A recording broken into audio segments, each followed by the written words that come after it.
कल है। एक सवाल और पूछते हैं हमारे से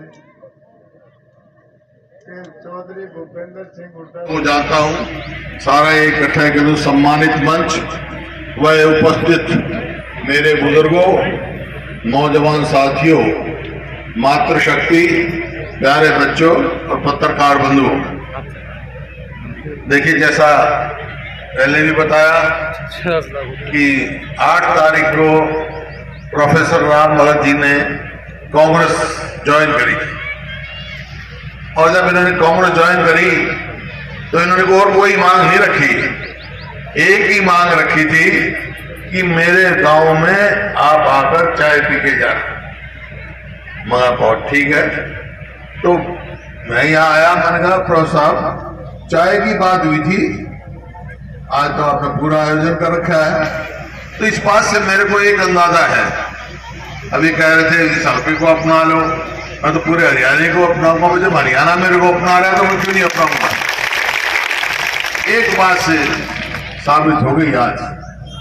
अरे चाय के प्रोग्राम ये है तो रैली करूंगा, फिर क्या होगा बताओ, क्या होगा?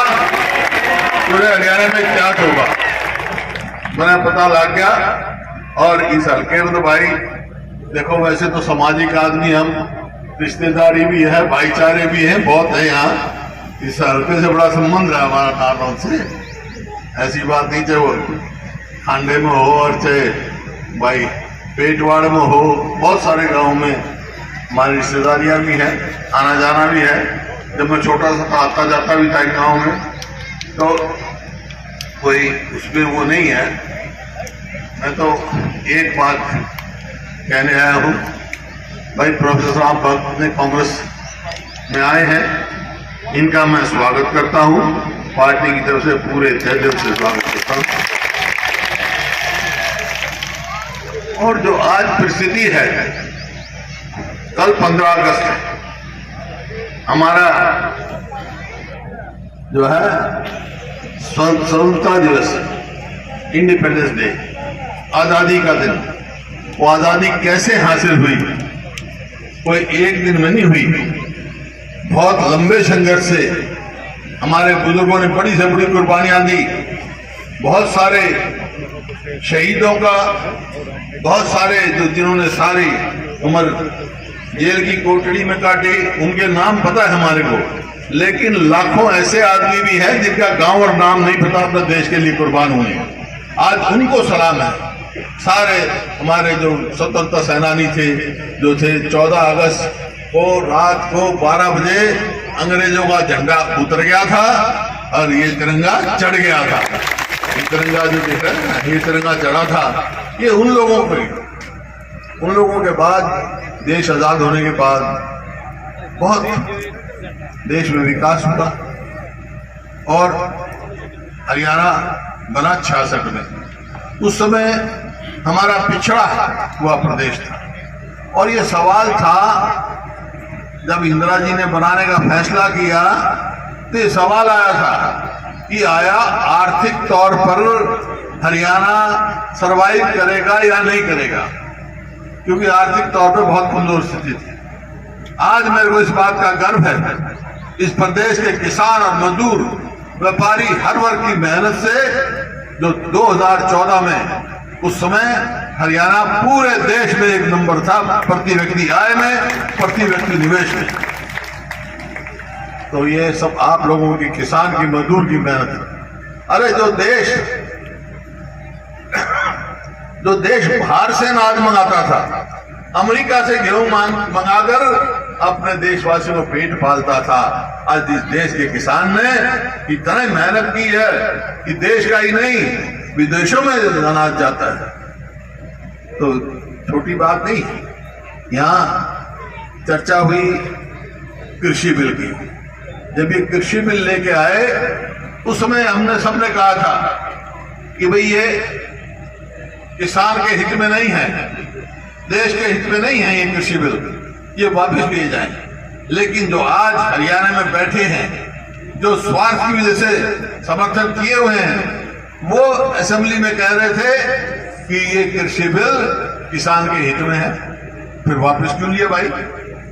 विधानसभा में ये सवाल आया था, तब हमने कहा तो क्योंकि ये आज हरियाणा में गठबंधन जो है वो जनहित का नहीं है, गठबंधन तो स्वार्थ का है, स्वयं सेवा के लिए है। नहीं तो आप चुनाव देखो, याद करो चुनाव में क्या कह रहे थे। एक तो कह रहे थे हम 75 पार जाएंगे, दूसरे कह रहे थे इनको यमुना पार कर दो। और जब चुनाव हो गए तो दोनों यार बन गए। देखो कमाल की बात है, जो लोगों की नहीं सोची भाई तुम क्या कह के वोट मांग के आए हो, क्या कर रहे हो।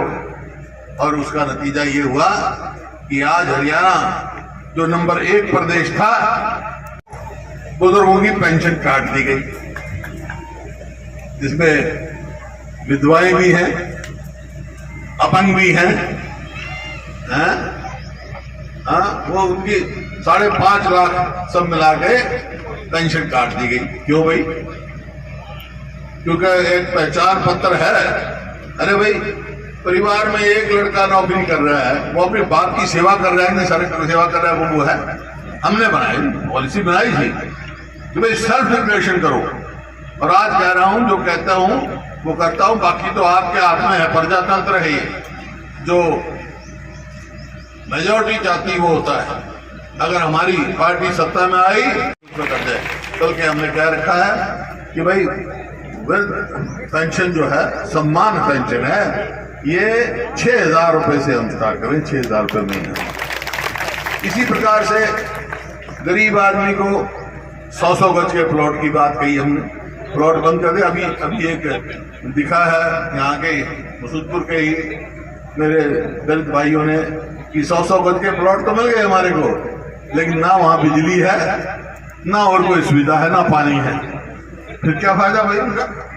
जबकि ये तय था उनके लिए कि जहां 100 गज के प्लॉट कटेंगे वहां बिजली भी जाएगी, पानी भी मिलेगा। लेकिन इस सरकार ने आते ही सब बंद कर दिया। इसी प्रकार से खेल नीति हमने बनाई। एक बच्चा जैसे अभी आया वर्ल्ड में, वो लेकर खेल नीति बनाई हमने। भाई पदक लाओ पद पाओ, कितने ही हमने डीएसपी भर्ती करे। मैं अभी मायना गांव में गया था, वो लड़का गोल्ड मेडल लेके आया कॉमनवेल्थ में, अमित पंघाल गोल्ड मेडल लेके आया। तो गांव में बात हुई, माँ भाई देखो आज मैं विपक्ष में हूं, मदद तो जो भी कहोगे हम करेंगे इसकी, लेकिन आज अगर हमारी सत्ता होती तो यहीं से इसको डीएसपी की मैं फीती लगा के भेजता। खिलाड़ियों को, क्योंकि आप देख रहे हो पंजाब में, अपना पड़ोस प्रदेश में है, वहां की युवा पीढ़ी बर्बाद होती देखी मैंने, नशे में डूबती देखी। इसी वास्ते हम खेल नीति लेके आए थे कि हमारी युवा पीढ़ी हौसले से जाए, आगे बढ़े। अब एक और ले आए ये अग्निपथ, अग्निवीर, अग्निपथ क्या योजना भाई? अगर 17-18 साल का भर्ती हो और 22 साल का में आ जा, 4 साल की नौकरी, ना उसकी पेंशन, ना और कोई मेडिकल सुविधा, बस आ जाओ।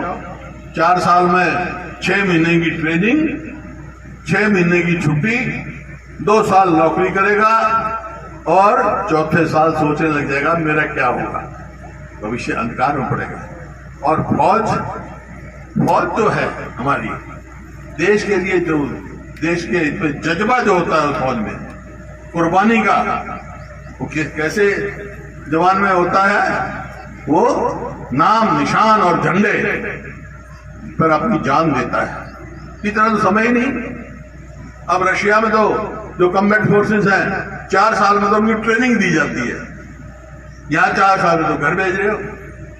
तो इस वास्ते हमने कहा भाई ये नहीं है। इससे क्या होगा कि कोरोना में जो हमारी 15 लाख फौज थी घट के आज 12 लाख हो गई, भर्ती नहीं हुई। और जो हमारे हरियाणा के हजारों लड़के भर्ती होते थे कोई हुए नहीं। अब क्या होगा, आहिस्ता आहिस्ता फौज घट जाएगी। अगले आने वाले कई साल में ये कुल जनसंख्या 6 लाख हो जाएगी फौज की। इसका मतलब रोजगार घट जाएंगे। चीन हमारे सिर पे बैठा है, पाकिस्तान हमारे सिर पे बैठा है, हमारी फौज का मनोबल कमजोर नहीं होने देना। इस वास्ते ये हमारे हित में नहीं, लेकिन लागू कर दी। आएगा समय ये भी वापस होगी, जिस तरह कृषि कानून वापस हो गए ये भी होगी। आंदोलन आपने स्वयं देखा, 2005 में आप लोगों ने मेरे को मौका दिया सेवा करने का। उस दिन क्या हालात थे? ऐसे ही हालात थे जो आज है। कानून व्यवस्था नाम की चीज नहीं थी। 80 में ही हुए कत्ल हुआ करते, याद है आपको? अभी 4 कत्ल 2 दिन में हो गए। कानून व्यवस्था नाम की चीज नहीं रही। और हमने बनते ये कह दिया था बदमाशों को, या तो हरियाणा छोड़ जा, मुख्य धारा में आ जाओ, नहीं तो भाई हरियाणा छोड़ जाओ। और छोड़ गए थे कि नहीं छोड़ गए थे? 10 साल कितनी कानून व्यवस्था बनी रही। अब कानून व्यवस्था नाम की कोई चीज नहीं। बेरोजगारी में हरियाणा नंबर 1 हो गया, महंगाई में नंबर 1 हो गया, और जिसका हक है उसको मिल नहीं रहा। तो ये परिस्थिति बदलनी है। मैं तो भाई इस जरो पंडित जी ने आया तो चाय के बहाने था, आप लोगों के मुलाकात होगी, दर्शन होंगे। एक बात कहने आया हूं मैं, तो आप कहोगे तो काम शुरू करूंगा, क्योंकि भाई तो प्रजातंत्र है, जनशक्ति है तो हमारे में शक्ति है। जन शक्ति नहीं है हमारे में तो कुछ शक्ति नहीं। तो भाई अगर आप कहोगे तो हम संघर्ष शुरू करेंगे, और जब तक आपकी सरकार नहीं आएगी हम रुकेंगे नहीं। मंजूर है? साथ दोगे सारे? तो बहुत बहुत धन्यवाद भाई, बहुत बहुत धन्यवाद। जय हिंद। माननीय मुख्यमंत्री चौधरी